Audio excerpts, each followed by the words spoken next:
Vous écoutez une balado-diffusion Life in Québec. Pour plus, visitez lifeinquebec.com. Bonjour, ici Ruby Pratka de Life in Québec. L'article que vous allez entendre s'intitule « Gérard Deltel à propos de la CAQ et l'avenir du Québec ». Et l'article est paru dans le numéro de juillet 2014 de Life in Québec Magazine. À l'époque, Gérard Deltel était un membre de l'Assemblée nationale pour la circonscription de Chauveau. Actuellement, il se présente pour le Parti conservateur au fédéral dans la circonscription de Louis-Saint-Laurent.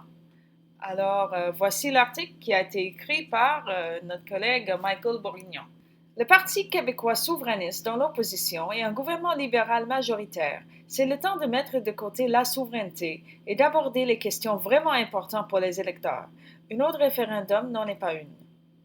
Ainsi dit Gérard Deltel, député qui s'exprime ouvertement et nouvellement réélu dans Chauveau et membre de l'autre parti d'opposition, la Coalition Avenir Québec, le CAQ, et de François Legault.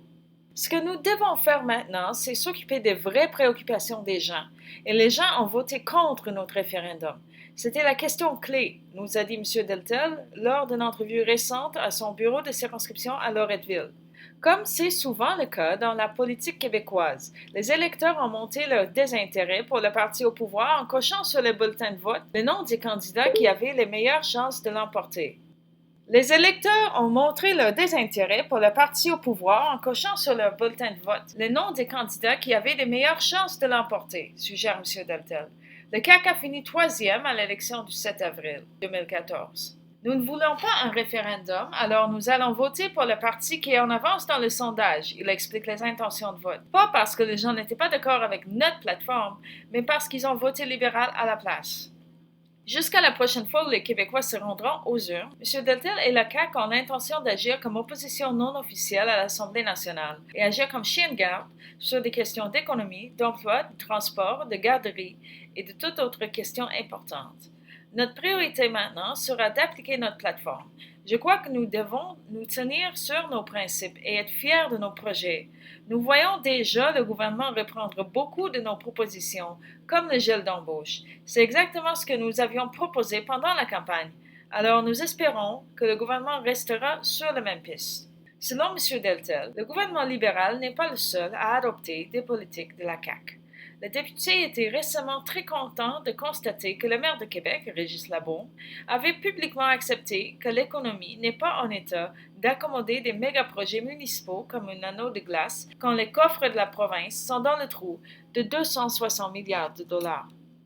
J'étais très content de voir le maire Labaume reprendre presque mot pour mot ce que je disais il y a quelques semaines.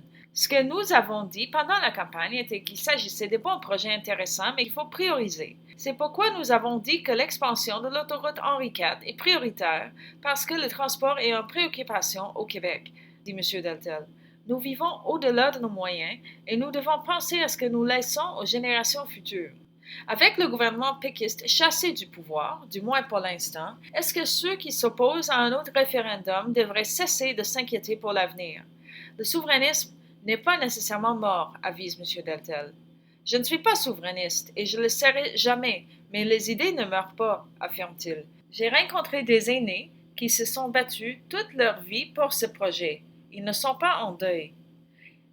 Et qu'est-ce qu'il en est des politiques identitaires qui ont mené à des projets controversés comme la Charte des valeurs et plus historiquement, les restrictions et règlements de la loi 101 sur l'utilisation des langues autres que le français dans plusieurs sphères de la vie publique?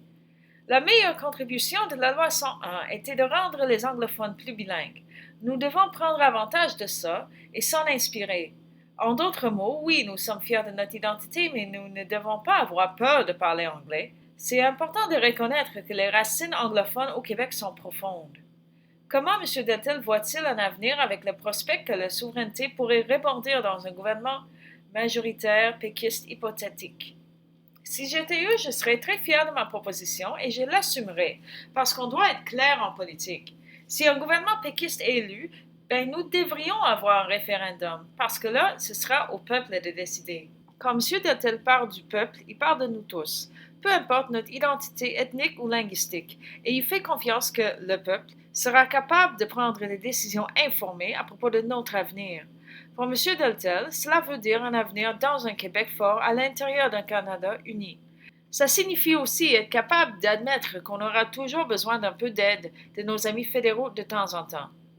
Je crois que les gens de Québec peuvent être très fiers du Québec et du Canada, d'être Québécois et Canadiens en même temps.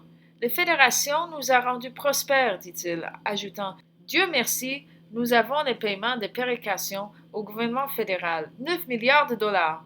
Comment pouvons-nous imaginer l'avenir de cette province sans aide? » Le chef de la CAQ, François Legault, a quitté le camp péquiste précisément pour cette raison, parce qu'il ne voyait pas l'avenir de la souveraineté. Ces dernières pensées pour l'avenir impliquent que la coalition Avenir Québec gagne de plus en plus de force. Le parti a fait un gain modeste de 4 sièges pour un total de 22 contre les 30 de l'opposition péquiste et les 70 du gouvernement libéral. Notre but est de former le prochain gouvernement, c'est certain. Nous avons 4 ans et demi pour nous préparer l'élection, qui sera un choix entre un gouvernement libéral ou caquiste. Comment espère-t-il gagner les intentions et la volonté de la majorité des Québécois d'ici là? En appliquant la plateforme du parti, en gardant un œil sur le gouvernement libéral et en laissant leur travail parler de lui-même. Merci d'avoir écouté cette balado-diffusion Life in Québec. Pour vos nouvelles, actualités commentées et éditoriaux, visitez lifeinquebec.com/podcast.